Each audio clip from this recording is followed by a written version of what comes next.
在这片大陆中令所有人都垂涎的龙之心，却唯独被一个名为拉格纳的家族占有。只因他们身体里流淌着龙族的血脉，这让拉格纳在获得了特殊体质的同时，也觉醒了龙之心，以至于他们不管是在魔力、体力，还是在剑术上，都有着与生俱来的顶尖天赋。但巧合的是，身为拉格纳家族继承人的我，竟没有觉醒出龙之心。殊不知，这一切都是教导了我20年剑术的恩师搞的鬼。此时见我所在的玫瑰宫被彻底烧毁后，我的恩师兰登也摘下了他伪善的面具。拉格那废物这个绰号真的太适合你了，提尔大少爷，天赋不好就算了，这么多年来，你居然一点都没怀疑过我教给你的剑术有问题，听把我气得肺都要炸了。原来你从一开始就以老实自居接近我，目的就是为了将我练成真正的废物，就是为了把我们的玫瑰宫出卖给别人。怎料就在下一秒，嫌我太吵的兰登直接挥剑斩断了我的一条手臂，随后他还唉声叹气地说道：“事到如今，少爷你怎么还觉得都是我的错呢？在强者为尊的拉格纳，只有胜者才有资格活下来。如果你能拥有大陆第一天赋的话，那我再怎么教你都至少能保住玫瑰宫，甚至保住你那整天恳求我好好教导你的母亲。”而兰登的话刚说完，他就命令手下拖来了一具冰冷的尸体，那正是我的母亲。我明白拉格纳是贯彻着强者为尊败者为寇理念的家族，但欺负我母亲的人我绝对不会放过。可就在我挥起剑砍向兰登的那一瞬，我的心脏突然被疾驰而来的利剑给刺穿了。见兰登恭恭敬敬地向那个人示好，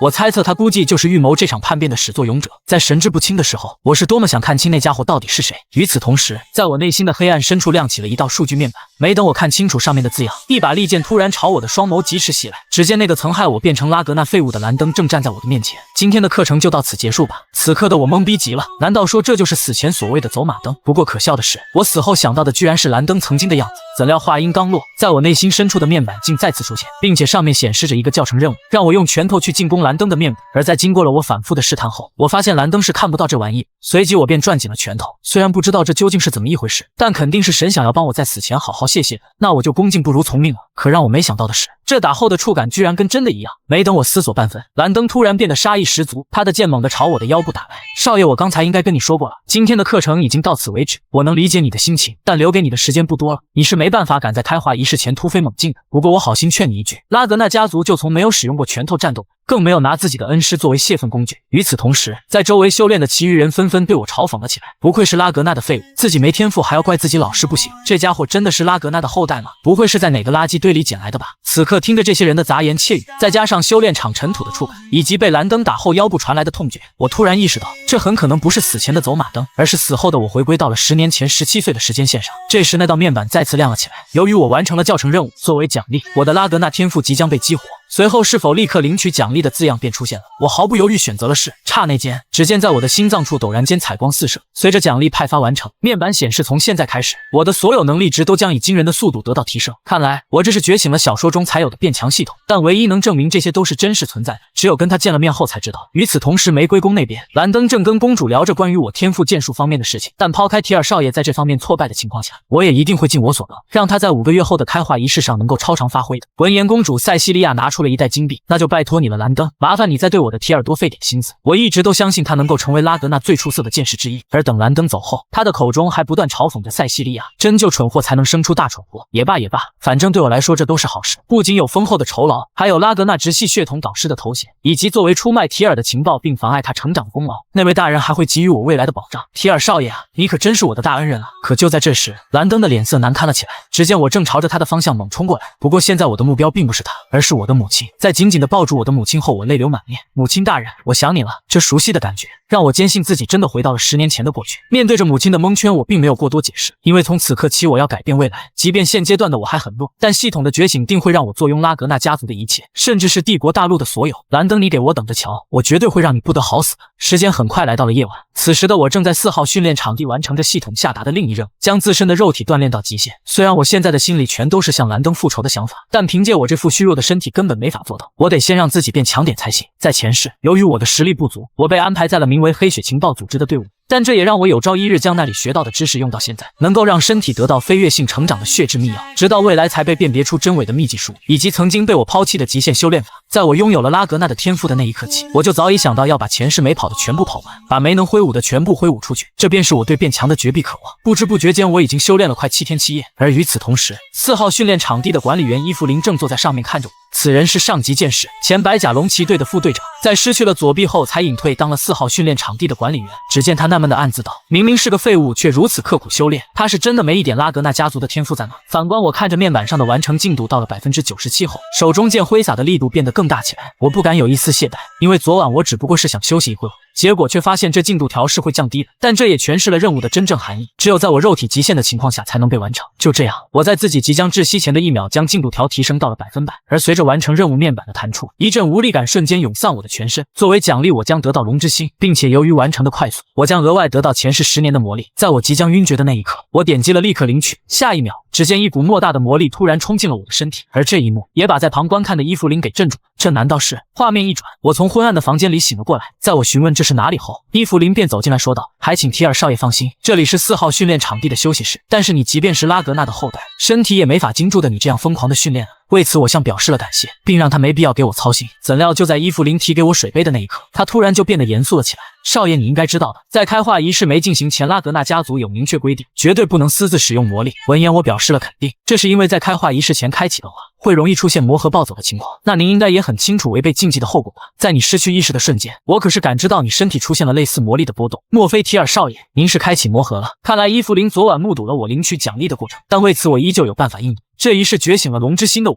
怎么可能被一个禁忌处罚就给难倒了？要知道，龙之心是可以储存大量魔力魔核的龙的心脏，这对于有着龙族血脉的拉格纳家族战士而言，简直就是梦寐以求的东西。毕竟那可是成为绝对王者的捷径啊，而非龙族后代的普通人。他们的魔核所在位置是在下腹的位置处，强行放在心脏必将爆体而亡。就在这时，我想到伊芙琳好像是以绝对原则主义而闻名的，她不在乎对方的实力和身份，是个绝对不会容忍不义和卑鄙行为存在的人。同时，也是因为过于没有通融性，让她的直系导师资格被公主给取消掉。随后，我以主人的语气质问道：“请问你能保证你刚才说的都是对的吗？难道就仅凭一瞬间的事就要立刻处决掉我吗？如果你的判断是错的，后果是你能够承担得起的吗？别忘了我手中有着拉格纳的第一继承权。”伊芙琳闻言低头表示这都包含在原则内，但不管他是否会因为误判被处刑，现在必须给我做检测。而随着伊芙琳的手中散出魔力，在我下腹的位置竟没有产生共鸣现象，也就是说，在他的眼里我并没有觉醒出魔核。下一秒，只见伊芙琳顿时就跪地请求我赐他一死。我承认是我的一时误判，我愿意用我卑贱的性命作为赔罪。而伊芙琳之所以没发现，当然是因为龙之心可以根据持有者的意志进行隐藏，也就是说我可以随意的隐藏我的魔力，在人类可以使用龙之心这一点，也是在这几年后才会被发现。所以伊芙琳当然不可能发现我觉醒出了龙之心。此刻看着他，我若有所思，让伊芙琳欠自己一个人情倒也不错。在后面除掉蓝灯后，或许能派上用场。有什么好赔罪的呢？你只是做了你应该做到事罢了，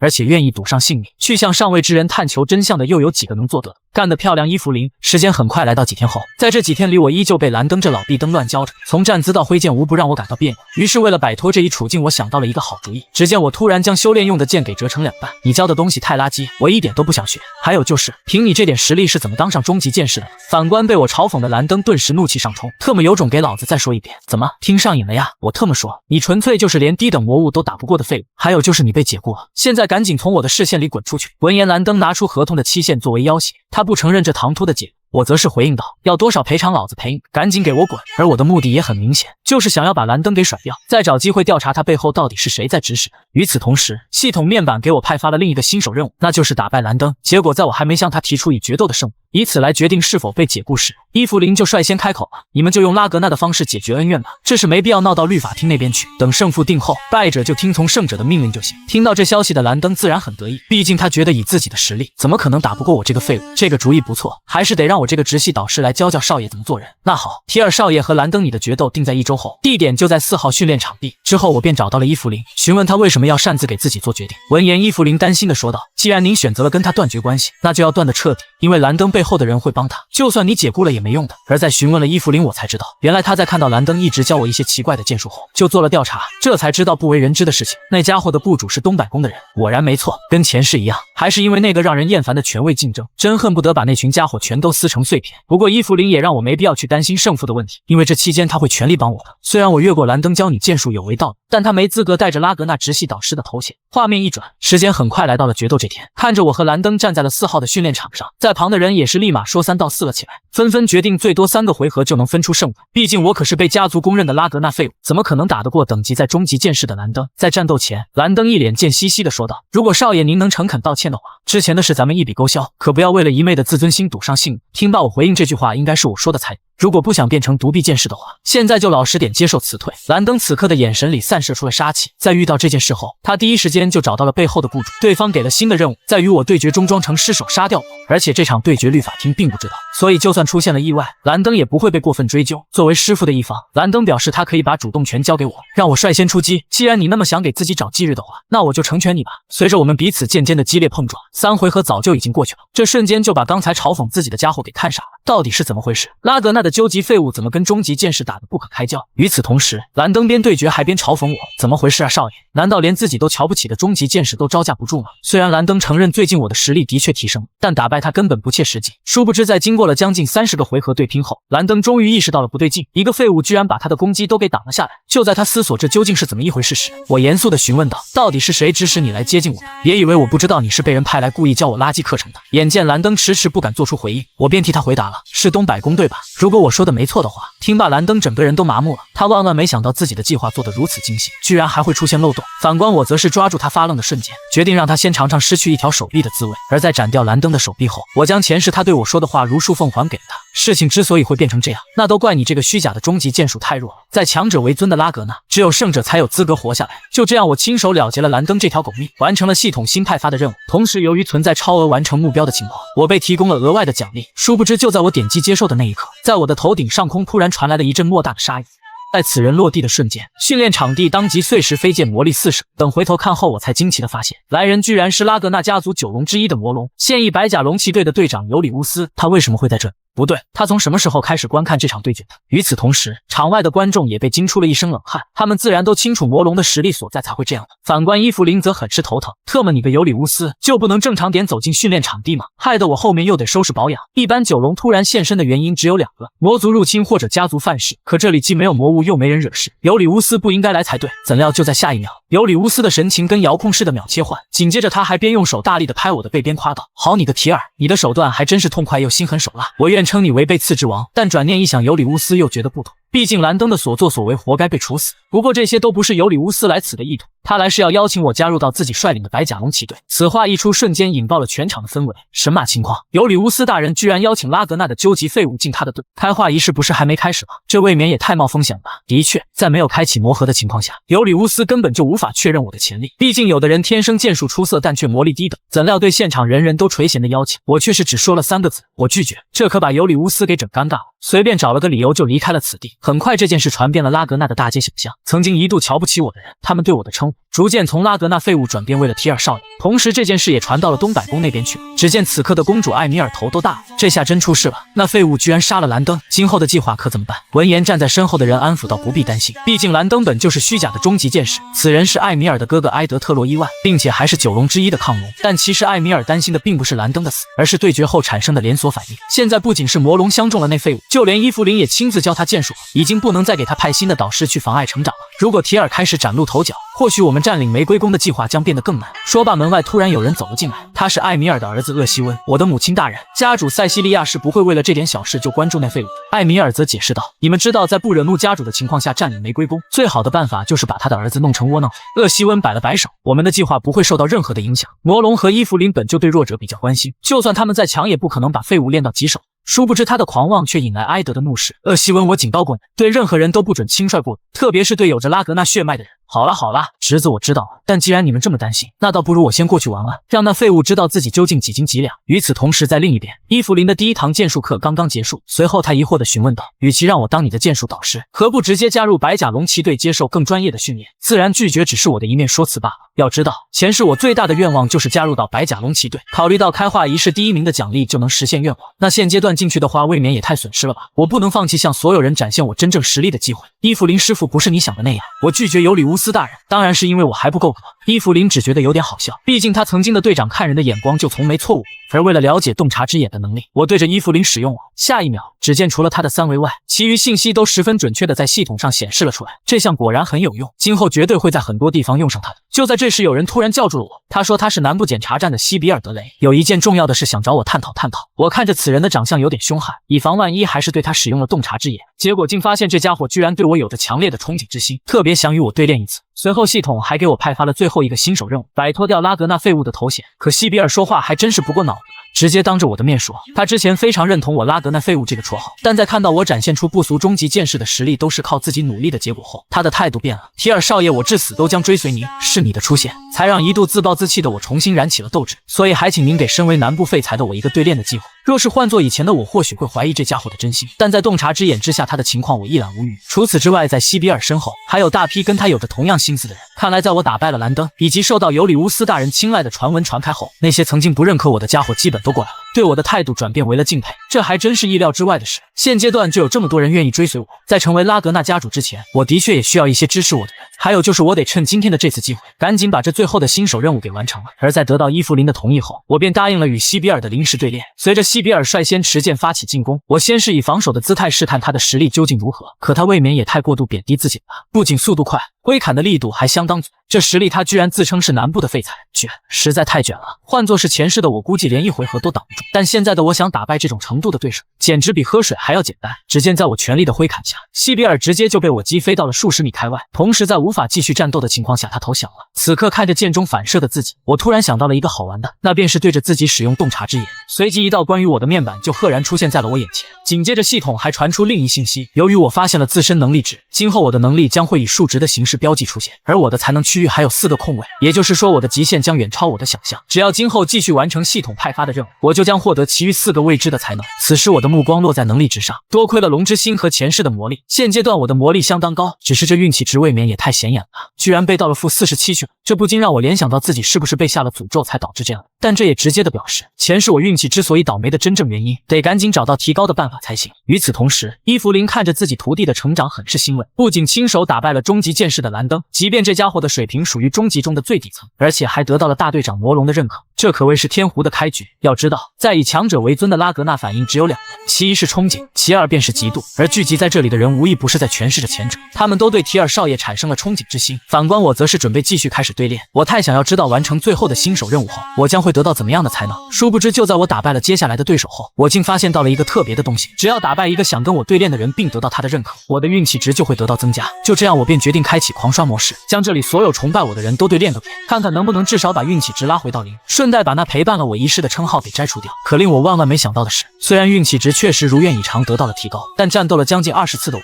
任务的进度条居然才涨了1%。如果我的猜测没错的话，刚刚被我打败的人已经打从心底开始崇拜我了。看来我得找那些瞧不起我的甚至是更强的对手才行。就在这时，在我前方突然传来了铠甲沉重的踢踏声，那这回就轮到我来向你请教请教了。看到他的瞬间，我只感到惊奇万分，其余的人更是被对方的气势给镇住。此人名叫维灵顿·纳西奥，是北部4军之一的银狮子，出生名门，亦是名副其实的剑术天才。我来此是想在开化仪式前领教下拉格纳的剑术，还请提尔少爷原谅我的冒昧。闻言，我先是对维灵顿使用了洞察之眼，却发现对方并无丁点的恶意，他纯粹就是听闻我是星界黑马，才特地来找我对练的。抛开能不能完成任务的情况下，能和北部4军对练，即便是输，也能让我清楚自己现在的实力究竟在何种地步。而随着我们相视一笑后，当即便在同一时间内挥出自己的全力一击，我原以为这将会是一场持久战，怎料下一秒的爆炸就抹灭了刚才的想法。等烟尘散去后，围观的人皆是震惊万分，万万没想到以我现在的实力，居然挡不住北部4军一回合的攻击。不过其实这也说得过去，毕竟北部4军可是开化仪式最被看好的实习剑士。是我输了，我的剑断掉的瞬间我就知道结局了。维灵顿摇了摇头，这是一场出色的比赛，只是你的剑太久了，并且在没跟我打之前还对决了那么多场，所以综合因素下应该是我输了才对。而在我与维灵顿的互相谦让中，也让我感觉到他很可能是一个值得深交的朋友，希望下次我们能来一场公平的对决。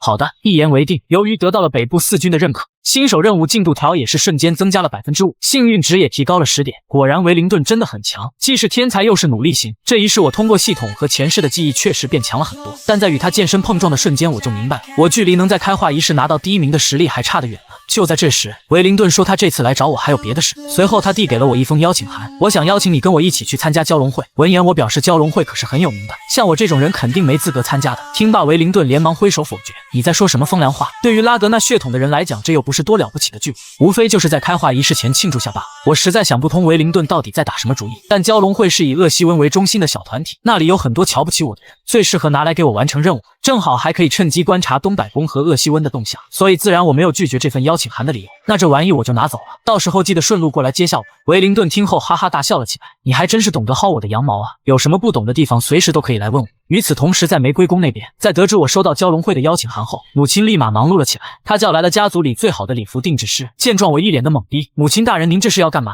塞西利亚则超兴奋地贴近说道：“听说你收到了蛟龙会的邀请函，这聚会可是那个狡猾的艾米尔儿子厄西温和像维灵顿这种天才聚集的地方，甚至就连元老院也对蛟龙会感兴趣，所以你的打扮行为举止绝对不能被那些人抓到把柄。”说着说着，塞西利亚便亲自拿起卷尺测量我的3围。我知道你在礼节方面完美无缺，但穿着和教养是两码事，所以这方面我会帮助你的。别忘了，妈妈以前可是演员出身的。听到这里，我的心像是被夹子狠狠夹住那般的痛。我的身份是低贱的数字，母亲一直心存惭愧于对我的这个标签，可这明明就不是她的错呀。随后我对母亲说道：“有我这么个窝囊的儿子，你一定很辛苦吧？”塞西利亚闻言立马忍不住哭了出来。妈妈其实都相信你会成功的，才不是别人口中的拉格纳废物。我知道这是只有母亲才会对我说的话，但在彻底的砸掉蛟龙会之后，拉格纳废物这个称号将拥有从我的身上消失。时间很快来到了半个月后，今天便是赴宴蛟龙会的日子。维灵顿早早就安排好了马车在城门外等候，怎料下一秒在见到我时，他直接惊呆了。你真是提尔吗？这装扮简直就跟换了一个人似的。维灵顿，你就别开玩笑了，这是我母亲安排的，赶紧上车吧。在那次对练之后，其实维灵顿每天都会专程来跟我一起训练，我们的关系也开始变得亲密了起来。只是有一点苦了伊芙琳，明明一开始为了我才重新开始收徒弟，现在倒好，不仅得多教我刚收的小迷弟，就连别的家族的人也要掺和进来。而在行驶的过程中，维灵顿突然跟我说了一件事，这次的邀请函其实是厄西温托我转交给你的，甚至为了迎接你，他还特意准备了有趣的节目。对此我只是笑了笑，并无过多的回应。看来维灵顿还不知道厄西温跟我的关系非常恶劣。画面一转，我终于再次来到了这该死的东百宫，也是指使兰登妨碍我的成长，最后吞下玫瑰宫的幕后凶手所在的地方。这时维灵顿告诉我，厄西温说的节目会在入口处进行。我清楚这绝对不会是什么好事，毕竟厄西温之所以会派维灵顿来邀请我，不用想我都知道是因为我最近的名声开始大噪，他肯定想要打压下我的气势，但老子怎么可能会任你宰割呢？我要让你明白什么才叫做全方位的碾压。就在这时，我发现在头顶上的窗户处出现了类似系统的蓝光，难道说东百宫里有任务吗？岂料就在我思索之际，身后的维灵顿突然大喊道：“小心！”下一秒，只见在我所在的位置顿时炸开了白色的粉尘，好在我反应迅速，及时躲闪，这才没弄脏了母亲亲自为我定制的礼服。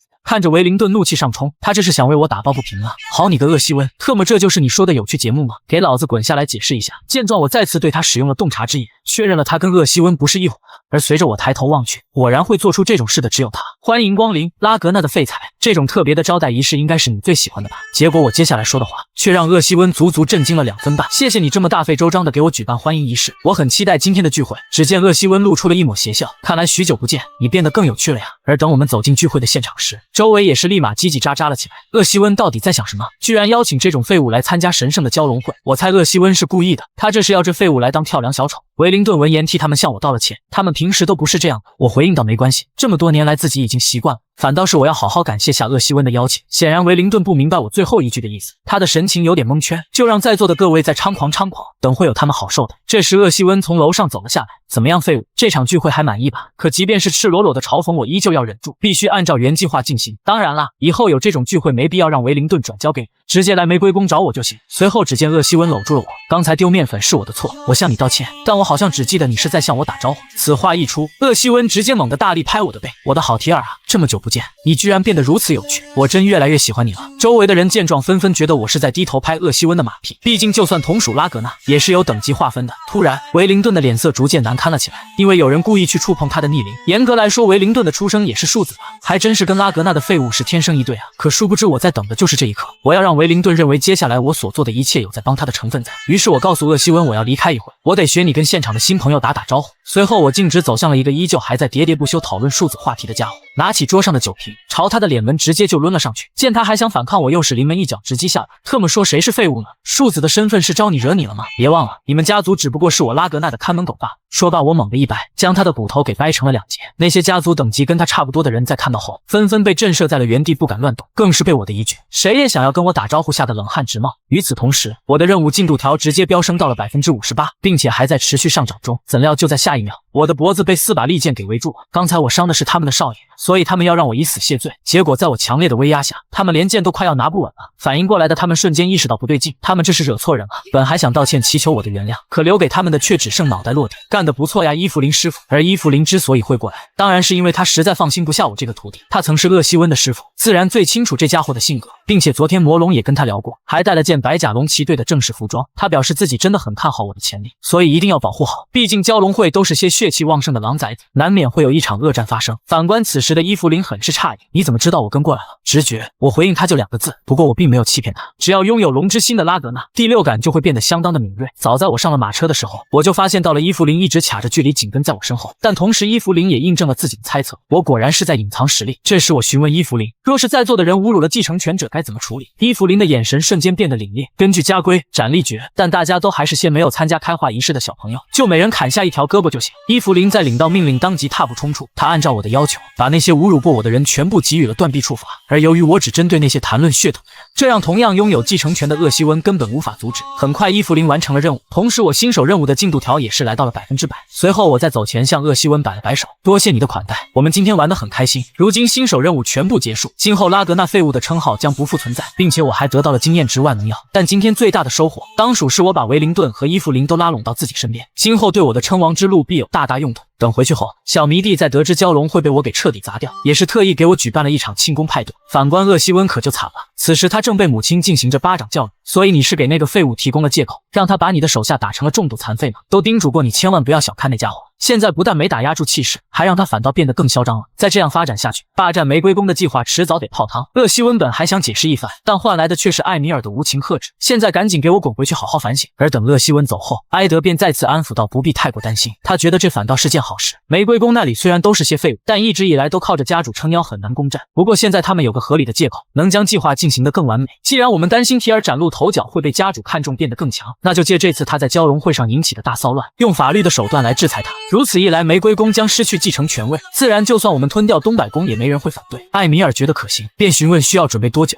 埃德则是嗤笑一声，按现在的时间开始算，逮捕令应该要送到了才对，你就等明天早上睡醒的好消息吧，赶紧去泡个澡，美美的睡上一觉。这是我特地从南部火山地带给你带来的香油香草。与此同时，在另一边，维灵顿郑重地表示自己将在今后与我共进退。原先家族是让我和厄西温搞好关系，但现在我的想法不一样了。于是趁着这个机会，我便请求维灵顿能帮我一个忙。只见我拿出了一张纸条，并说道：如果我跟厄西温的权位竞争变得白热化，在那一刻请你出手帮我。我知道在未来，维灵顿将会成为他家族内西奥的家主，实力强到能跟拉格纳五五开，所以必须趁现在让他彻底成为我的人。反观维灵顿一点犹豫都没有，他接过我递出的约定，既然我都已经决定跟你共进退，那自然你的事就是我维灵顿的事。可就在这时，门外突然传来急促的铠甲踢踏声，而来人正是律法厅的律法剑客提尔拉格纳。我们以恐吓、威胁、暴力引起内乱的嫌疑前来抓捕你。所有人见状皆是亚麻呆住，唯独我淡定的上前粗略的一看，嘲讽这群家伙可真是猴急，这逮捕令连墨水都还没有干。不过我没有任何要反驳的意思，我示意让律法剑客给我戴上手铐，毕竟这后续的发展将关乎到我是否能攻破掉东百宫。而在走之前，我点头示意了下维灵顿，同时他也是心领神会的看着手中的纸条。要知道这里面的内容将会是我的必杀招。画面一转，很快我就被律法剑客带到了律法厅。至于审问我的则全是9龙的人，其中有魔龙尤里乌斯拉格纳、亢龙埃德特洛伊万、剑龙奥沙拉格纳以及元龙沃尔夫拉格纳。同时他还有另一个身份，元老院的长老。可经历过前世的我知道，沃尔夫很重视血统，他肯定会厌恶我这种出生是庶子。果然在我主动跟他打招呼后，沃尔夫连正眼都没瞧我一眼。随后沃尔夫将我在蛟龙会的罪行陈述了个遍，他表示都是我惹出的蠢货，让上次被我打过的附属家族全都吵着要脱离拉格纳，所以这个后果必须由我承担，他绝对不能容忍让拉格纳家族名誉扫地的事情发生。闻言我点了点头，您说的确实一点都没错，当时我就不应该宽恕那些侮辱拉格纳继承权位的人，得砍掉脑袋而不是只砍掉手臂。他们是臣子，君主给了他们荣誉和领地，可他们却反过来要威胁君主的性命，难道不应该就地斩决吗？对此尤里乌斯相当认可我的发言，这样下来最终对我的惩罚将大大减轻。而在沃尔夫和埃德的诧异中，剑龙奥沙发话了，我能理解你想要表达的骑士之道，不过你要知道我们拉格纳是很强，但领地并不大，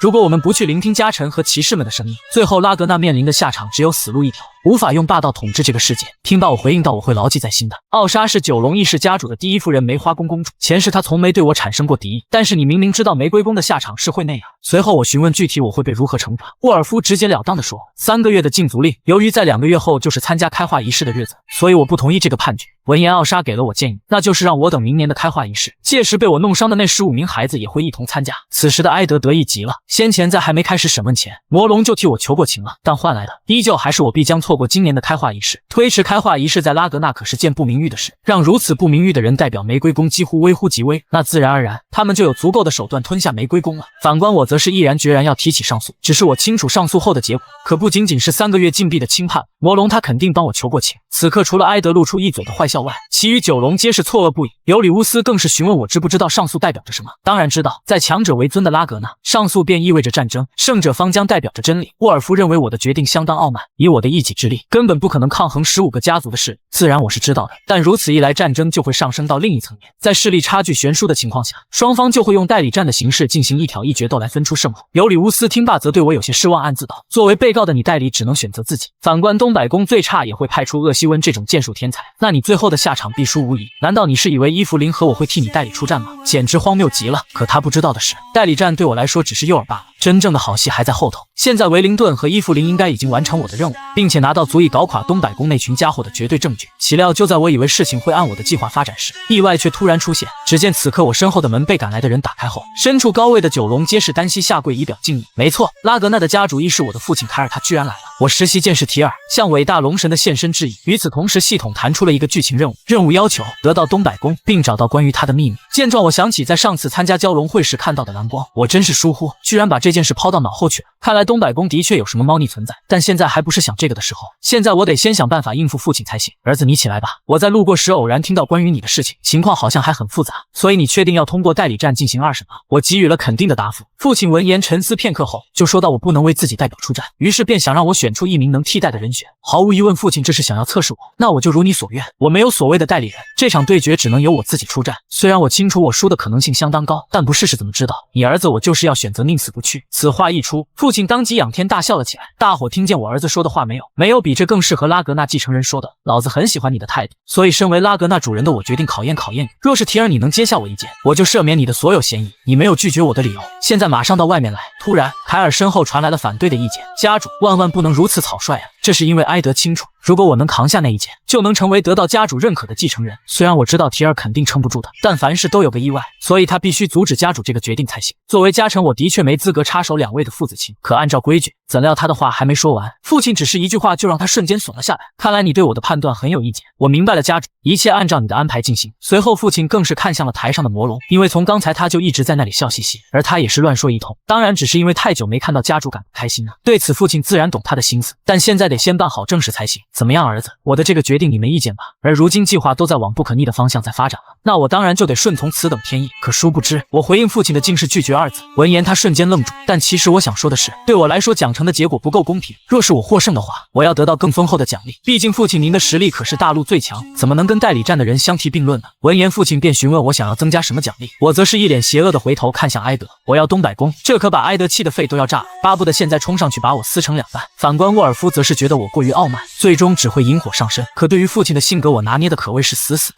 他同意了我的建议，既然想当继承人，最起码也该有这种胆量才行。那现在就跟我来吧，老子要亲自考验你是不是有这个资格。可即便我已经不再是拉格纳的废物，但我在系统上的等级依旧只是个2级的卡拉米，力量更是可怜到区区18点，这对上满级状态的家主简直就是无稽之谈。而由于目前我在父亲眼里还不会使用魔力，所以他的武器选择了一把生锈的铁剑。可就算是这样，父亲的那股王者的气势依旧不减，仅仅是站在原地就能让我全身乃至骨头都止不住的颤抖。与此同时，在旁观摩的埃德又得意了起来，他觉得就算我这种小鬼变得再强，也不可能接下连高级剑士都撑不住的一击。殊不知，早在上擂台前，我就使用了先前系统奖励的药水，并将所有的可分配点数全加在力量上，足足比原先提升了3倍之多。我感觉自己有种踏入非凡领域的解放感，这种程度的力量绝对可以挡住父亲的一剑。在询问我已经准备好后，父亲当即就朝天挥了下来，而在我100%专注的情况下，我成功捕捉到了父亲的攻击轨迹，并做好了最佳的格挡架势。下一秒，只见父亲那强大的威压瞬间将周围的地板给掀飞了，但这也就意味着我做到了，我成功通过了父亲对我的考验。9龙的人也正式宣布，提尔拉格纳用自己的意志证明了自己无罪。反观父亲则是咧嘴一笑，他难得能找到一个不错的后代。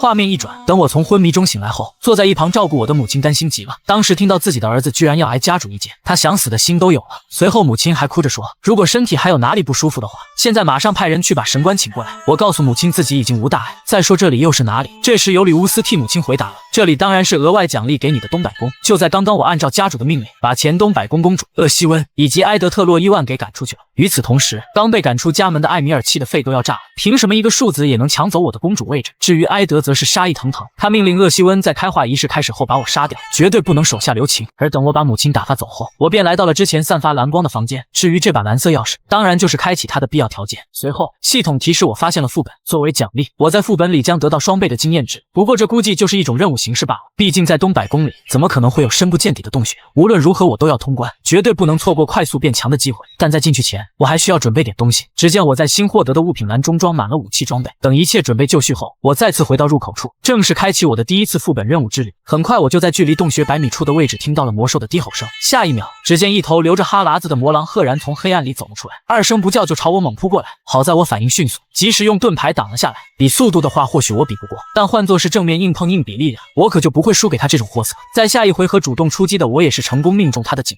可魔狼的皮肤坚硬程度相当高，一般的攻击还真没法对他造成伤害。于是我开始在脑中模拟父亲那道攻击轨迹，那是他一剑必杀的杀招，要是能学会的话，对付这头魔狼就轻松了。结果我第一次使用时却扑了个空，果然还真没这么容易掌握。算了，还是使用前世秘籍里的那招闪击突刺吧。随后我丢掉了盾牌，将注意力全集中在了剑身上，再将自身速度发挥到极致。这些基础都是我在伊芙琳那里学到的，那自然闪击突刺我就能成功施展出来。最终我用这招刺瞎了魔狼的一只眼睛，如此一来，我要打败他根本不在话下。时间很快过去了2个月，此刻的我已经打败了170头魔兽，精疲力竭的我赶紧喝下了系统奖励的初级治疗药水。好几次我都是多亏了它才能活下来，否则我根本就没办法走到现在。如今副本里魔兽的数量只剩1头，那它大概率就是最终的 BOSS。画面一转，我拿着所剩的一把剑来到了副本的第5层，这是母亲送给我的生日礼物，也是准备让我在开化仪式使用的剑。真没想到如此华丽的武器，在前世居然被我像垃圾一样丢在房间里，任其生锈损坏。我特么真就该死！这一世我绝对不能再犯同样的错误，一定要保护好母亲不受丁点伤害。可让我万万没想到的是，拥有龙族血脉拉格纳的我，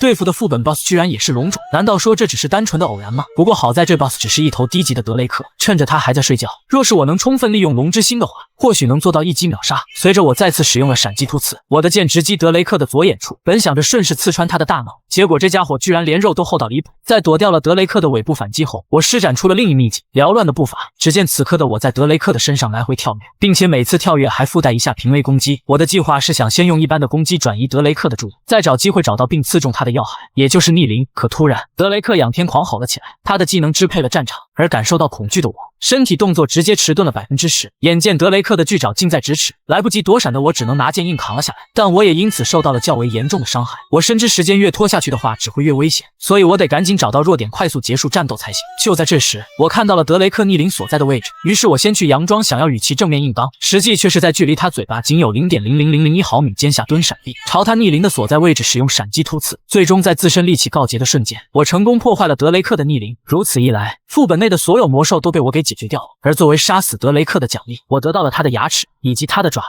这2样都是可以用来强化武器的材料，其一是提高硬度，其二则是提高锐度，刚好可以拿来修理下母亲送的剑。与此同时，我还获得了新的技能德雷克的咆哮效果，释放杀气压制周围，但只对比施展者等级低的人生效。前世我听说过这个技能，好像是只有天选之人才能使用的。看来运气值提高后，符运给我带来的好处太多了。可在强者云云的拉格纳，不知道施展后的效果到底如何。在这之后，我还领取到了剧情任务的奖励，名为巢穴罗盘。虽然不知道它的具体用途，但很可能是跟下一个剧情任务有着密切的关系。算了，不研究了，还是先回去好好睡上一觉休息休息。可就在这时，身后一个女仆突然叫住了我：“提尔少爷，不好了，你快点去第4训练场，那里有人要打群架。”等听了他的解释，我才知道，原来在我闭关身处副本修炼的那段日子，我凭实力接下家主一剑的消息，很快就传遍了大江南北。于是基本上每天都有人慕名前来想找我对练一番，但其中也避免不了有些是过来故意挑衅的。他们嘲讽都过来3顾茅庐了，怎么连一次面都见不着？难不成你们口中的少女是个懦夫怕输才不敢出来迎战的？不过西比尔可不会惯着这些脑子特殊的家伙，基本就是一拳解决一个小卡拉米，连我们当小弟的都打不过，你们配找我们少爷对练吗？可也不妨会有实力强劲的对手，他们便是北部4军之一的霍尔库斯兰卡，绰号黑熊，以及同样是4军之一的雷伊拉格纳，绰号冰霜剑女。只听霍尔库斯拿着大剑豪迈放言：“提尔拉格纳在哪？快叫他过来跟我单挑一下。”同样雷伊也是专程赶过来想找我对练的，结果由于他们谁也不让谁，至此2人的矛盾就这么水灵灵的展开了。只听雷伊呵斥道：“手下败将就没资格排在我前面。霍尔库斯则是愤怒的回应，知不知道1个月甚至是1天都足以改变我的实力，而且这都3年过去了，老子早就实力远超你了。但这根本不妨碍雷伊继续说他是手下败将。于是恼羞成怒的霍尔库斯就决定，要不就咱俩先干上一场，只有赢的人才能率先拿到对练的资格。就这样一场大战一触即发，好在维灵顿及时赶来制止，否则搞坏了训练场地，非得被伊芙琳大卸八块了不可。如果你们2个执意想打架，不妨由我给你们找块合适的地方。结果维灵顿的到来让霍尔库斯更来劲，兄弟你来的正好，我才不想跟那臭娘们打呢，不如我们来一场吧。与此同时，我也决定赶过去看看，顺带试试刚获得的技能效果到底怎么样。而随着我来到了第4训练场，在施展了德雷克咆哮技能的状态下，我仅仅只是朝群架的人走去，其散发出的杀气威压就足以让比我低很多级的人口吐白沫。反观威灵顿则诧异不已，他不明白这股压迫感到底怎么一回事，在闭关修炼的我究竟干了什么？可我的出现也让霍尔库斯热血沸腾了起来，这股杀气还真瘆人啊！你这家伙真有趣。说罢间，霍尔库斯一个箭步就抡起大剑冲了上来，就让本大爷好好瞧瞧，你这家伙到底有没有传闻说的那么厉害？殊不知他自认为的自信一击，却被我轻轻松松挥剑给拦了下来，甚至他还被震飞到了数十米开外，这可把霍尔库斯给硬控住。他深知自己并没有放水，没想到攻击就这么水灵灵给挡下了，而且自己的对手都还是面不改色的青袍，显然并没有使出全力。反观我也是惊呆的状态，虽然我知道霍尔库斯各项表现一般，脑子也不太好使，但他们兰卡家族天生就是神力，比力量方面根本就不惧怕任何人，这才让霍尔库斯能当上北部4军之一的位置。此时随着我再次格挡下了对方的攻击，我当即就使出了在副本时练熟透的闪击突刺，成功打了他一个措手不及。真不枉我在副本里疯狂刷级，而如今即便我打趴下的仅仅是北部4军之一最弱的一个，但也意味着我已经有资格挑战其余3个，甚至是一举拿下开化仪式的第1名。看着霍尔库斯迟迟没有站起身，我才意识到自己似乎用力过猛了，所幸对方是以强壮著称，只是暂时昏了过去罢了。骤然间在我身旁响起了激昂的声援，提尔少爷打败了北部4军黑熊，还是一剑就秒杀的那种。我告诉他们霍尔库斯还活着，现在只是……结果我的话还没说完，我又闹了另外一个乌龙。只见我手中的剑突然咔嚓了一声，直接就当着所有人的面断成了2截。不愧是提尔少爷，一次攻击就能报废一把剑。而一想到这是妈妈送给我在开化仪式上用的，我就连跟他们解释的心思都没了，自己这下回去肯定是要挨大骂。反观此刻站在不远处的雷伊，他的眼神从刚刚对决到现在就一直落在同一个人的身上，只因在雷伊还小的时候，他就曾被一个少年在暴雪里送过温暖，还主动拉着他的手就往家里带，说是等雪不下了就送他回家。而他内心所想之人以及目不转睛盯着的，便是我提尔拉格纳。在最后雷伊没有选择上前与我对练或者打招呼，他留下了一抹微笑后就转身离开了训练场。刚好他笑的一幕给维灵顿看到，这不禁让他感到好奇。等等，刚刚一向冷血的雷伊好像笑了是吧？这我还真就活久见。画面一转，我已经回到了东百宫。由于我获得了闪虎的绰号，女仆们正在一旁给我庆祝着这项荣誉，还鼓励我一定要把这份气势给牢牢锁，一直保持到开化仪式开始。至于母亲，她则亲自下厨做了一桌的料理，但重头戏还在后头。只见此刻母亲端来了一大盆精品鲍鱼肉，她知道这阵子闭关的我太劳累，所以特地放了各种大补的佐料给我补补身子，好应对接下来的开化仪式。可一想到母亲一向都这么热情主动，前世的我居然还多次冷落她反驳她，根本不理解她是多么想给予我爱。谢谢你妈妈，你做的饭菜真美味。而等饭足后，我便鼓起勇气把剑断的事说了出来。我也已经做好了挨骂被打的准备，但让我没想到的是，母亲非但没生气，反倒还将责任全都怪罪在了造这把剑的铁匠身上。这该死的老东西，明明说这是加了雪白葵和黑椴木，一辈子都不可能会断。此刻的我才明白，母亲送我的剑居然是此等极品。想过好，但没想过竟这么好。要知道黑椴木是一种只吃铁长大的奇怪生物，它们是像木头一样柔韧，但却比铁更硬的罕见材料。于是我就询问母亲，她这是在哪里购买的？她回答道不用花钱。可不管怎么样，母亲觉得自己被骗，就得去找对方算账，绝对要重新掏一把好剑给我备战开化仪式。我本想说我可以用其他剑代替，却遭到了母亲的否定，这绝对不行。现在大家终于看清了你的实力，所以越是这种时候，就越要在自己身上花心思。说罢，母亲转头就往门外走去，表示现在立刻马上就去找那人算账。闻言，我便询问具体的地方，可在听到母亲说是在巴斯克工坊后，我整个人都惊呆了。要知道，这可是大陆排行前3的武器制造所，而它的主人正是大陆最强武器锻造师恶魔工匠科尔森。此时，我跟着母亲来到了巴斯克工坊。前世在黑雪情报组织工作时，我就曾听闻过这里的主人科尔森，他被标注为了特殊保护级别的对象，也被称为是资本一主的化身。原因很简单，他对钱有一种莫名的向往。不过最有名的还是他最强锻造师的称号恶魔工匠。没想到我也会有一天能见到这么个大人物，所以母亲到底和科尔森是什么关系？岂料就在这时，母亲突然朝着科尔森怒斥道：“你不是答应过我说要戒烟吗？怎么妈妈你要食言被天打雷劈是吧？”此话一出，我瞬间亚麻呆住，神马玩意，世界排行第1的武器锻造师居然是我的外反观外婆则一脸的无所谓，我才不是你妈妈，当初在你抛下我的那一天，我就跟你断绝母女关系了，所以客人找老将我有何贵干？原来母亲先前说她是孤儿一直是骗我的，等等，那这种情况是不是就说明我就是混血精灵？果然我长得帅是有牛顿理论依据的。此时只见母亲一把将那断剑给扔了出去，这是来还之前你送给我的宝剑的，说好是精品，结果却是烂到极致的不良品。外婆无语死了，还没人敢当面说我亲手锻造的剑是不良品。殊不知在拔出来剑后，外婆足足愣了有2分半的时间才缓过神来，随后沉声问道她到底经历了什么。母亲听罢则是一脸的胡说八道，谁知道你这把剑是不良品，当初说好的永远不可能会断的，结果我儿子才打了2个月木桩就成这副德行。外婆似乎知道了点什么，但在叫了我声臭小鬼后，她又突然哑口了。母亲警告她最好说话小心点，自己的儿子今后可是拉格纳领袖级别的人才。紧接着我也便做了自我介绍，我是东百宫的公主提尔拉格纳，很荣幸能跟大名鼎鼎的魔将您见面。外婆表示关于我的事她基本都听说了，闲话就不多聊了，只是她很纳闷弄成这样真是出自我的手啊。我给予了肯定的答复，我很喜欢这把剑，还请您一定要把它给修好。听后外婆便要领我们去锻造工坊，路上我询问母亲才知道一个真相，其实母亲和外婆并不是亲生母子关系，而是收留她的养母，虽然仅仅只有半年的相处时间罢了，这就让我有些沮丧了，原来我是个纯血统的人类啊。随后母亲谈及了关于外婆喜欢的东西，不管是宝石、音乐、喜剧还是人她都很喜欢，也是因为她喜欢上了我，才把我收做了养女。听到我们聊天，外婆瞥了母亲一眼，真无聊，都过去了的事，你还有脸跟儿子分享？谁知母亲当即就见嘻嘻笑了起来，哎呦哎呦，您就别说这种违心的话了。外婆明显是被说中了，虽然很气，但也不敢泄气。那你们为什么要突然断绝关系？没等母亲回答，外婆就说了出来，还不是因为她说要当什么拉格纳的夫人，明明那里很危险，却偏偏不怕死的走了进去。反观母亲则是泛起了花痴，谁让那个时候的家主实在太帅了，腹肌、财富、爱我，为了不水，此处就替你们省略100万个字。臭丫头，那你还有脸回来要我给你免费锻造？结果说着说着，外婆就被一句妈妈给说害羞了。看着这如此温馨的场面，前世的我还真没见过母亲还有这样的一面，直到我死的那天为止，我对母亲依旧一无所知。突然我回忆起了那件事，为什么外婆很爱母亲，前世却没有阻止她呢？而等到了目的地后，外婆直接就拉着我进了房间，只留母亲一个人还在那里傻傻自言自语，直到房门紧闭后，她这才反应过来，大声叫喊了起来，外婆让我暂时先别离，因为现在有更重要的事要确认一下。老实跟我说，你身上有太古龙的遗物吧？闻言我有些懵圈，外婆您说的是指拉格纳的守护龙祖先吗？虽然我听说第一代家主为了后代把太古龙用的宝物藏了起来，但这好像只是个传说。听完我说的，外婆当即就把剑抄了出来，还给我装糊涂是吧？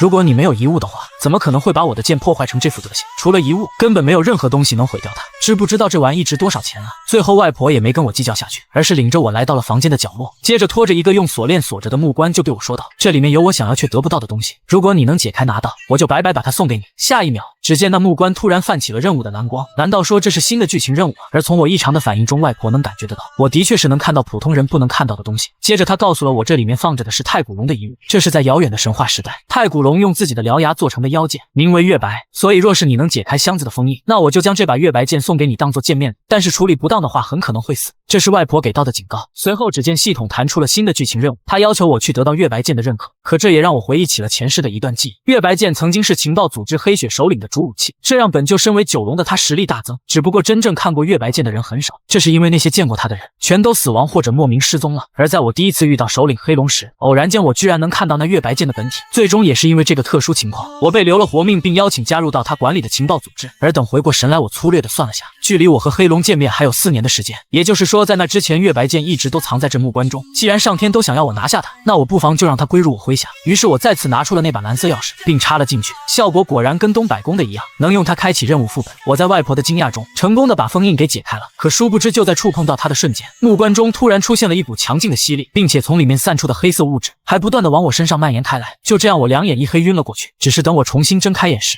在我面前出现的居然是前世令我悲痛欲绝的场景。看来我这是进入到了梦境之中了。而此时月白剑的本体黑色狮就以为我已经陷入其中，就想将我一口吞掉进行精神控制，让我永远都无法从梦境中苏醒。殊不知我根本就没有因此迷失自我，随即我便使出了一记回手掏，直接把他的喙给死死捏住。怎么可能？区区人类居然能扛住内心最痛的瞬间，这你就想不到了吧？妖剑，老子早就克服了你给我看的绝望，如果是早些时候能遇到，或许我的精神控制还真会被你得逞。可我看着面前的19，心想这的确跟记忆中的有些不同。记得那石头一回见面时，这家伙起码有10米高，现在在居然跟我的体型差不多，难道说是因为被封印太久了吗？不过这对我来说也算是好事一件。那现在你就是我的了，若是不乖乖臣服的话，我下手可能会重那么一点点哦。与此同时，在现实世界中，母亲得知了我昏迷不醒，也是痛哭不停。她质问科尔森这究竟是怎么一回事？我是让你帮他造剑，可没让你把他弄成植物人啊。科尔森自然也是蒙圈状态，毕竟现在出现了他从没见过的情况，这妖气之物居然跟手拿他人的血管连接在了一起。现在他只能默念我一定不会出事。闻言，母亲也是严肃的说明，如果我儿子真出什么意外，那这回的断绝关系可就不是随便的开玩笑。怎料母亲的话刚说完，我的手却有了动的迹象。与此同时，一股黑色的气流从月白剑中冲了出去，并且还不断的往我的身体里面钻。等着现象结束后，我也便从梦境中苏醒过来。见状，母亲连忙就将我抱在怀里，你吓死妈妈了，下次没我的同意，绝对不能再让我这么担心你。好啦好啦，我没有事，我跟你道歉。随着系统弹出狩猎成功的字样，我也是顺利结束了第2个剧情任务。我还真是走运，在施救刚刚苏醒还很虚弱的情况下把他抓住了。作为奖励，我获得了月白剑的控制权。而在吸收了月白剑的妖力后，我的魔力也得到大幅度提升，并且数值还突破到了200点。从现在开始，我的魔力出现灵性，魔力的恢复量将会每秒增加 1.5。看来现在的我已经达到了高级剑士的水准了。但可惜的是，我不能马上使用这股庞大的魔力，在开化仪式之前必须得忍住。可不知道为什么，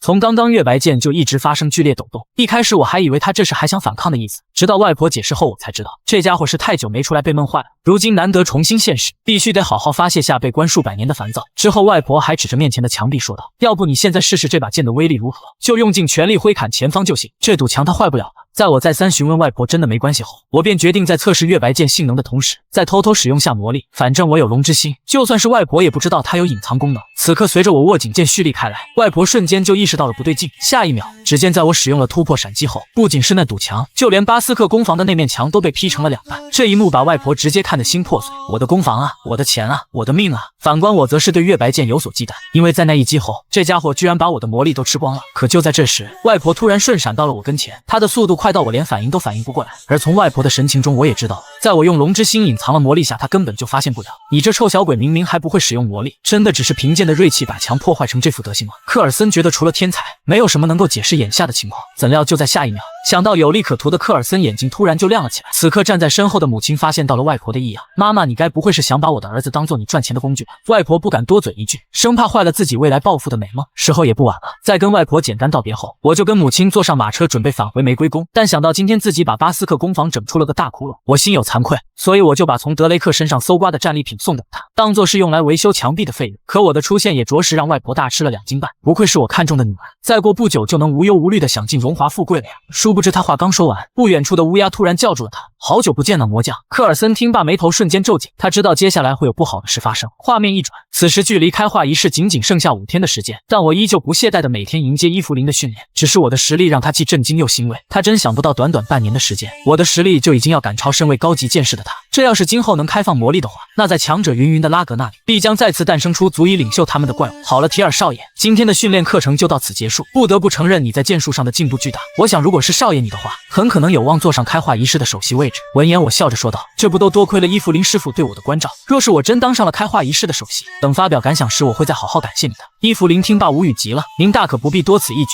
您倒不如好好感谢你老子赦免了你的3个月禁闭吧。反观此刻我的小迷弟则是争拥上前，提尔少爷，记得到时候也把我们的名字说说，我们也想要品尝下出名的滋味。闻言我深深叹了口气，果然人怕出名猪怕壮，我真是太受大家的欢迎了。知道了知道了，那我就先回去休息了。时间匆匆流逝，转眼间就来到了1年1度举办的开化仪式，并且举办的位置是在拉格纳的中央总部。随着我走进现场后，这里早已挤得人山人海，毕竟大家都想在这神圣的舞台上取得好成绩，并以拉格纳剑士的身份受到家族高位的认可。此时坐在最中间位置的是我的父亲凯尔拉格纳，在他旁边那位则是前代家主希尔达拉格纳，但我看希尔达的样子怎么也不像是150岁高龄的人，不过他能亲临开化仪式，估计少不了父亲的滑嘴有舌。除此之外，身为九龙的他们也已经来到了现场，而随着一声鼓声响起，作为此次开化审判官的巴纳宣布道，第1项仪式考核现在正式启动。接着他介绍了其内容，也就是参加的人选要自行在下面的铁剑坟中选出一把，并在面前的墙壁上留下属于自己实力的痕迹。墙壁里面加入了雪白葵，它的硬度不是一般的铁剑能够伤及的，所以每个人必须把魔力附加在剑刃上，以此来撼动这堵墙留下痕迹。随后只见巴纳掏出了一枚黑色的药丸，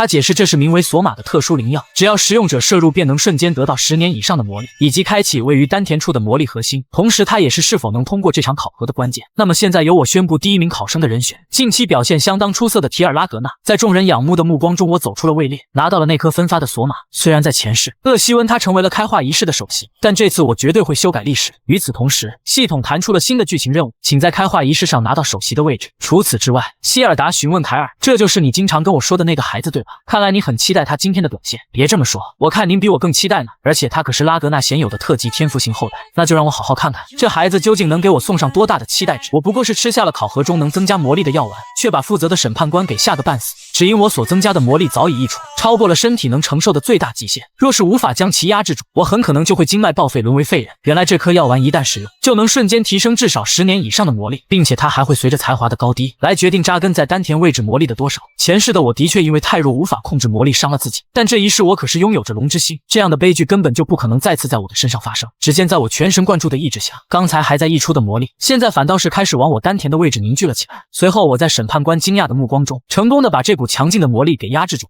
此刻的我激动极了，现在我总算是集结了龙之心和魔核2大利器，只是总归有点让我泄气，这一世居然这么容易就成功。至于接下来，当然就是正式的在拉格奈中展现我的魔力。我忍了这么久，都要把自己给憋坏了。随着我自身魔力附着在了剑身上后，我当即使出了那时候父亲所使用的招式，一剑秒杀，也称为龙闪。这次我一定会成功的。霎时间，从我身上所散出的威压蔓延到了整个场地，我挥砍制造的威力好似一条巨龙猛冲出去。下一秒，只见在众人目光皆是震惊的情况下，我在墙壁上留下的剑痕显露了出来，竟差点横跨了整一大面。而此等场面也是把巴纳的表情整成了遥控器，一点就变。这是他有史以来亲眼目睹新人创下的最大剑痕了。于是在巴纳的审核下，我成功通过了第1场开化考核。反观在场下观摩的参赛选手纷纷觉得不可思议，这让他们本还想争夺首席之位的心思彻底磨灭。与此同时，系统提示我的运气值归零了，今后在我身上的不幸诅咒将全部消失，并且从现在开始，我的名声将会响彻整个拉格纳。见状我兴奋极了，这下自己总算是可以和大家站在同一起跑线上。突然，系统提示有很多人对我的表现感兴趣，其中有奥莎拉格纳，他有种想收我做首席徒弟的冲动；尤里乌斯则是开始吃醋，明明是我先看中他都说要加入我的白甲龙骑队。但最重要也是值得高兴，当属还是我得到了希尔达拉格纳的关注，因为他拥有着名为英鲁达的心脏，我必须要想办法得到他。在这之后，参赛选手也是陆续开始登场，虽然西比尔的剑痕有点短小，但还是恰好卡在了及格线的边缘之上。其次是雷伊拉格纳、霍尔库斯兰卡以及维灵顿纳西奥，身为北部4军的他们自然也是轻松通过，只是他们所留下的剑痕，对于排在他们测试前面的西比尔简直是沉重的打击。随着时间流逝，基本上所有人都完成了测试，可至今为止我的成绩依旧是远超任何人，而唯一剩下还没测试的便是厄西温拉格纳。他的出现让场下的人议论了起来，看来这是要变成闪虎和黑豹2人的对决了。不对，就算是厄西温也不会是提尔少爷的对手。殊不知今天站在台上的已不是他们所认识的黑豹。随着厄西温吞下接过的索玛后，他体内所散发出的魔力居然夹杂着浓厚的杀气，同时审判官也是顿感不妙，本想制止他的考核，却是为时过晚。厄西温的一剑早已落在了那堵墙壁上，并且所留下的剑痕居然跟我的不相上下。今天巴纳都已经吃了好几斤了，现在居然还要再给他来一斤更大的。可厄西温的亮眼表现也是狠狠打了刚才瞧不起自己家伙的人。而在剑痕同样的情况下，那就只能等高层的人进行评分来分出胜负。不久后，巴纳也是宣布了第1项开化考核完美收官，并表示自己对今年出现很多成绩不错的人才倍感欣慰。接着，他公布了第2次开化考核的时间将是在3天后，让那些合格的剑士准时到场参加。当然，这最后的发言也是所有人最期待的，关于第1项开化考核的排名情况。经过2位家主和9龙的共同商定，最终我以满分10分的成绩，且速度、魔力等方面都毫无挑剔的情况下，拿下了这项开化考核的第1名。至于厄西温，则是爆冷拿到了第2名。要知道，他不仅是北部4军中的最强，更是在开化仪式前就被内定最终必将得到首席之位。结果第1项考核就排了个老2。虽然很多人对这个判定给予了认同肯定，但依旧有支持厄西温的小迷弟，他们觉得明明成绩都是10分，凭什么不是厄西温拿到第1名？不过很快他们就被接下来的话给堵住了嘴。即便提尔和厄西温的剑痕长度相当，可提尔的深度却更接近于托尔凯创下的成绩。此人是最有可能继承下一任家主的5大候补之一。自然大家在听到这个依据后便没有了任何的反驳，唯独厄西温的脸色难堪的要死。若不是高层的人在这里，他必定会用尽手段证明自己的实力不是老2。至于第3到第5名，则全被北部4军的人包揽了，分别是维灵顿、雷以及霍尔库斯。但该说不说，西比尔的运气是真的好，卡及格线就算了，居然还是卡在排名倒数第1的位置上。3天后将在冬季山脉举行第2项开化考核，还请87位通过第1项考核的人做好准备。画面一转，此时在第4训练场内，我们正为今天取得第1、第3和第87名的成绩庆祝着。虽然很快乐，但我还是提醒开化仪式还没结束，绝对不能过度放松。我想想说的是，到最后第1和第2都将属于我们。对此，维灵顿表示他后面会加把劲的，不会像今天的成绩一样落后这么多分数。闻言，我让他没必要泄气，这第1项只是我踩了狗屎运，说不准第2项考核就是你最擅长的环节，而且我们可是手足情深的好兄弟，就算我成了倒数第1，你也不能嫌弃我一点。维灵顿听罢有些无言以对，但他那错乱的心情也总算是好受点，所以就让我们一起在第2项考核中加油吧。时间很快来到了隔天清晨，我独自一个人来到了冬季山脉，这里是我前世再怎么奢望都不能来到的地方，并且往后我也得更加谨慎一些。我抢了东百宫，埃德那家伙绝对不会善罢甘休的。不过这一切仅仅只是开始罢了，打败兰登那种小货色根本不够，真正让我每天做噩梦的家伙是厄西温和埃德，等着瞧吧，我一定会让你们尝尝跟我相同的痛苦。随后我拿出了先前系统奖励的巢穴罗盘，只见此刻他一直指着面前的冬季山脉，也就是说那里很可能是某个巢穴所在的地方，反正到时候考核的位置就在这一地带，届时再好好一探个究竟。突然身后传来的动静吸引了我这才发现自己居然被跟踪了。在发现对方是躲在一处崖壁后面时，我当即拔剑闪身来到了他的跟前，要挟道：你到底是谁？为什么要偷偷摸摸跟着我？闻言对方连忙表明了自己的身份，他自称是疾风舰队的成员，因为他们领袖看了这次开化仪式的初始成绩，所以才特地吩咐他过来找我。虽然我料想到那家伙会邀请我，但没想到居然这么快。结果等我知道自己居然不是被邀请加入，而是过去参加入队的资格考试时，我人都亚麻呆住了。你确定是要叫我过去考试而不是直接加入吗？斗篷男笑了笑，提尔少爷你就别耍我了，你又不是不知道我们疾风舰队的威名，能得到一个面试机会都可以谢天谢地了。怎料他话音刚落，身后就传来了嘲讽疾风舰队的声音：提尔少爷你就加入我们黑色铁骑队吧，我们跟那群呆瓜可不一样，你若是答应，我就把我的副队长位置让给你。突然在他的四周跳出来了4个人影，几人同样也是被派来邀请我加入他们的组织的，不过怎么连律法庭和安保局都混进来了？真当我没人要是吧？而他们谁也不让谁，直接就大吵了起来。我则是决定趁着这个时机赶紧跑路，否则在这里待得越久肯定是会越麻烦的。岂料就在这时，我闻到了一股梅花的清香，果然没错，第1夫人奥莎正朝着我所在的位置缓缓走来。只见她口中还喃喃道：我知道自己很可能会被旁人说太贪心，但是我那想要得到人才的冲动根本就压制不住，那就算被人骂又如何？她的话我没有理会，而是询问她来此事有什么大事。闻言奥莎给予了肯定答复，的确是很大的事，所以提尔拉格纳，你愿意做我的义子吗？与此同时，在厄西温那边，由于第1项考核的失利，他就拿手下当作出气筒，肆意的挥剑把他们都砍成了残废。他的内心久久不能平静，一想到自己对手提尔在最近的表现，他就既难受又愤怒。等将所有的手下都打趴下后，此时的厄西温早已红温过度，杀红了眼，就连他的亲舅舅走过来，他都要把手中的剑径直的朝对方丢出去。可埃德在阻止后并未过多计较，他表示在这里撒气根本就改变不了现状，越是这种时候就越要冷静下来思考计划。跟我过来吧，我告诉你一个能在后天杀死那废物提尔的办法。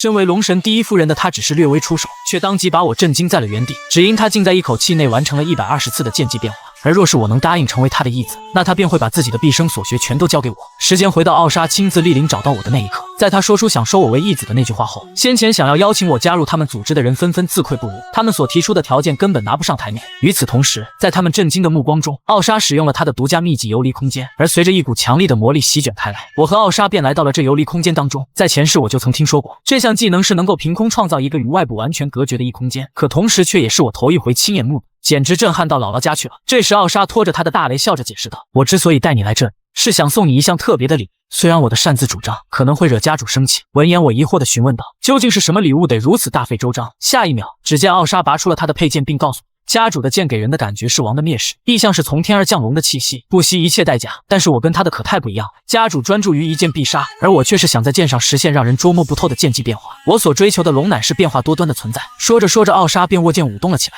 他的剑技在我看来确实诡异，毫无规律可言，脚步看似轻盈，却每步都能充满力量。等奥莎演示完后，他告诉我这是他最为自豪的剑技，名为天空花雨，亦是他亲自为我准备的礼物。可我真的很难想象，一个人居然能在一口气的时间完成120次的剑技变化，我真的是太想要学会这项技能了。随后我露出渴望的眼光说道：我真的可以收下如此贵重的礼物吗？奥莎点了点头，给予了我肯定的答复。在这之后，他便解除了游离空间，若是有什么不懂的地方，在开化仪式结束后随时都可以来找我。希望你不要辜负我对你的期望，未来的拉格纳必将有你的一席之地，甚至是成为引领新时代的那一位。说罢，奥莎化为了朵朵桃花花瓣消失在了空气中。直到现在，我的内心依旧不能平静下来，若前世也能同样得到他的青睐，或许结局就会不一样了吧。不过接下来我还有另一个难题得解决，有理无私都快3顾了，结果我都没同意加入他的白甲龙骑队，现在我居然还成为了奥莎的义子。算了算了，等闲下来再好好想想对策吧。很快时间来到第2项开化考核的当天，此时作为考核官的杰基拉格纳正做着开始前的发言。作为87位通过第1项考核的合格者们，这冬季山脉将会成为你们新的历练。可即便这一地带在拉格纳的统治下已经有1000年之多，但若是等级仅仅才到见习见识的话，